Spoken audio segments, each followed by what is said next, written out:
Over the years, it has wielded significant influence on the socio-political advancement of the whole region. The Apex Court has maintained the highest judicial standard since its inception and continues to set new benchmark in justice dispensation. This hallowed institution has an illustrious history. During the colonial period, the Calcutta High Court had jurisdiction over the Northeast region. In 1880, a judicial commissioner was appointed to assist the chief commissioner with the specific job of administering the district of the Brahmaputra Valley. By 1903, an elaborate judicial system had been set up in most part of Assam. However, Calcutta High Court continued to maintain jurisdiction in the judicial administration of the region. The demand for the establishment of a high court within the region picked up after 1921 when Assam was made a governor province. The real impetus was provided by the Government of India Act 1935, which set up a federal court in India for considering appeals from high courts. Throughout the colonial period, the matter for establishment of a high court in Assam was raised a couple of times in the Legislative Council and Assembly, and the ramifications were discussed and debated. However, the aspiration of the people of the region remained unfulfilled. Nevertheless, when India attained independence, the demand for a high court in Assam gained momentum. As early as 9 September 1947, the Assam Legislative Assembly reaffirmed through a resolution that a separate high court must be set up for Assam. This laid the ground for promulgation of the Assam High Court order on March 1, 1948 by the Governor General of India, Lord Mountbatten. The Assam High Court order took effect from 5th April 1948. By the order, the High Court of Assam was invested with all original, appellate and other jurisdiction as were exercised by the High Court in Calcutta in respect to the provinces of Assam. The hill areas of Assam had till then been outside the purview of the High Court in Calcutta, and jurisdiction there had been conferred on the Assam governor. By the 1948 order, the High Court of Assam was conferred with the powers of the governor of Assam, thereby extending its jurisdiction over Assam in its entirety. The Premier of Assam, Gopinath Bordoloi, who had been closely associated with the political endeavor to secure a high court for Assam, while speaking at the formal inauguration of the High Court, termed it as the fulfillment of a long-felt one and long-cherished desire of the people.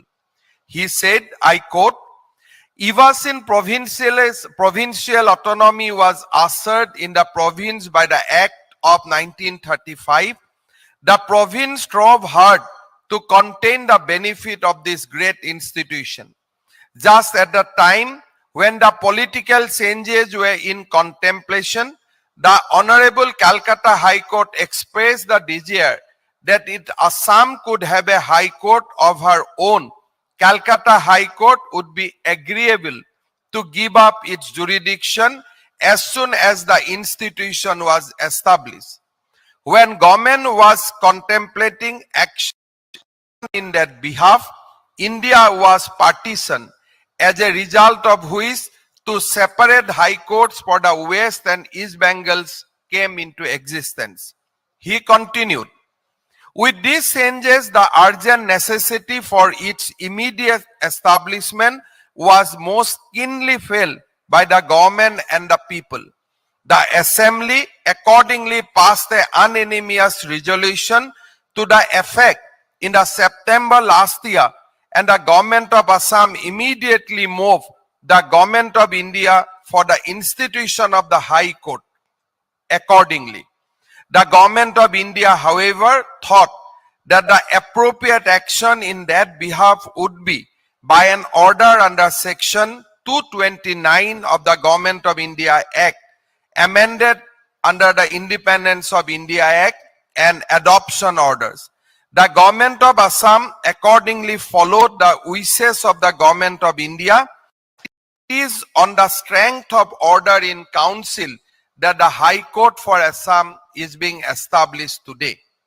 Initially, having its sittings at Shillong, the Assam High Court was shifted to Gauhati from August 14, 1948. The High Court of Assam was later renamed the High Court of Assam and Nagaland when Nagaland attained statehood in 1963. Till 1971, it exercised judicial authority over the entire Northeast.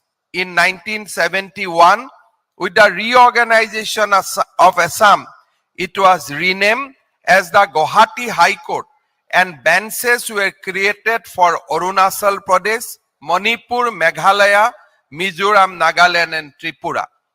In 2013, 3 full-fledged high courts of judicature were established in the region at Imphal, Shillong, and Agartala to cater to the needs of Manipur, Meghalaya, and Tripura respectively. The Gauhati High Court has been able to create an identity and heritage of its own over the years. The identity of this court is unique because for a longer span of its existence, it was the common high court for all the 7 states of our region. Even today, it exercises judicial authority over 4 states of the region, including Assam, Nagaland, Mizoram, and Arunachal Pradesh. The Gauhati High Court has jurisdiction over an incredibly diverse region, geographically, ethnologically, and culturally. Throughout its existence, this court has been dealing with the fascinating task of interpreting enacted laws as well as the tribal laws and customs. The Gauhati High Court has carried forward this uniqueness with utmost responsibility and set new standards in justice delivery system. In the history of independence India, the Gauhati High Court has played an excellent role as a unifying element in all these years. It has imparted the feeling of being bound together through a shared tradition. The Gauhati High Court has time and again played out its role as a savior of the common people by standing with them in their testing times. It rose to the occasion and ensured that the civil rights of the people were not taken away. This court stood up for the common masses even during the darkest days of the emergency.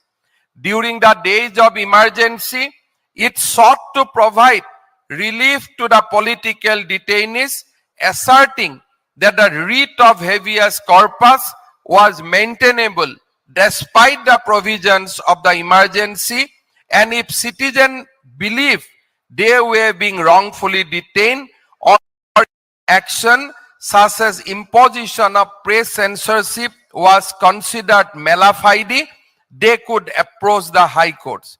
The Gauhati High Court not only admitted writ petition, it even stayed press censorship orders on a number of newspaper and periodicals.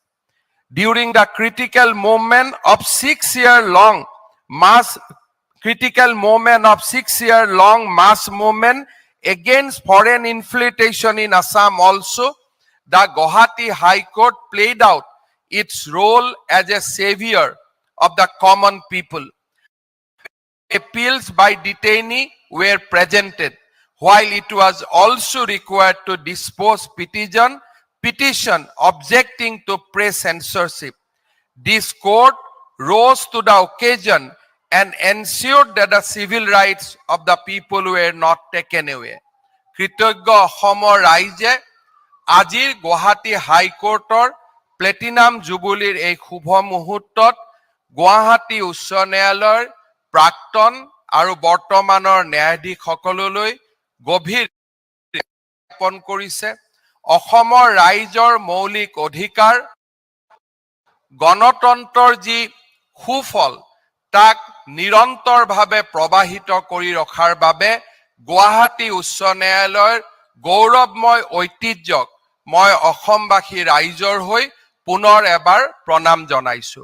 Guwahati উচ্চ ন্যায়ালয়ৰ অধিবক্তা প্ৰাক্তন আৰু বৰ্তমানৰ কৰ্মচাৰীসকল আৰু গুৱাহাটী উচ্চ ন্যায়ালয়ৰ পৰা গৈ ভাৰতৰ বিভিন্ন ন্যায়ালয় আৰু ভাৰতৰ উচ্চতম ন্যায়ালয়ত সুখ্যাতিৰে নিজৰ দায়িত্বৰ পৰিচয় দি অসম মাতৃৰ মুখ উজ্বলাই তোলা সকলোলৈ পুনৰ এবাৰ কৃতজ্ঞতা জনাই মই মোৰ বক্তব্যৰ সামৰণি মাৰিছো। ধন্যবাদ জনাইছো গুৱাহাটী উচ্চ ন্যায়ালয়ৰ মুখ্য ন্যায়াধীশ সন্দীপ মেহতা ডাঙৰীয়াক সুন্দৰভাৱে এই অৰ্গেনাইজ কৰাৰ বাবে। মই ভাবো এয়া গুৱাহাটী উচ্চ ন্যায়ালয়ৰ বাবে এক সৌভাগ্যৰ কথা যে এই প্লেটিনাম জুবুলী অনুষ্ঠানত ভাৰতৰ মহামহিম ৰাষ্ট্ৰপতি, ভাৰতবৰ্ষৰ প্ৰধানমন্ত্ৰী, ভাৰতবৰ্ষৰ উচ্চতম ন্যায়ালয়ৰ মুখ্য ন্যায়াধীশ, ভাৰতবৰ্ষৰ আইন মন্ত্ৰী আৰু দেশৰ উচ্চতম ন্যায়ালয় আৰু বহু উচ্চ ন্যায়ালয়ৰ ন্যায়াধীশসকলৰ উপস্থিতিৰে এই প্লেটিনাম জুবুলী এক অনন্য মাত্ৰালৈ গতি কৰিছে। আমাৰ সকলোৰে বাবে এক ঐতিহাসিক ক্ষণলৈ পৰিণত কৰিছে। এই উদযাপনৰ সৈতে জড়িত আটাইকে ধন্যবাদ জনাই ন্যায় আৰু গণতন্ত্ৰৰ মূৰ্ত প্ৰতীক হৈ গুৱাহাটী উচ্চ ন্যায়ালয়ে অনাগত বহু দিনলৈ ভাৰত আৰু অসমৰ ৰাইজক সেৱা আগবঢ়াওক, ৰাইজৰ অধিকাৰ ৰক্ষা কৰক, তাৰে কামনাৰে মই মোৰ বক্তব্যৰ সামৰণি মাৰিছো। জয় হিন্দ।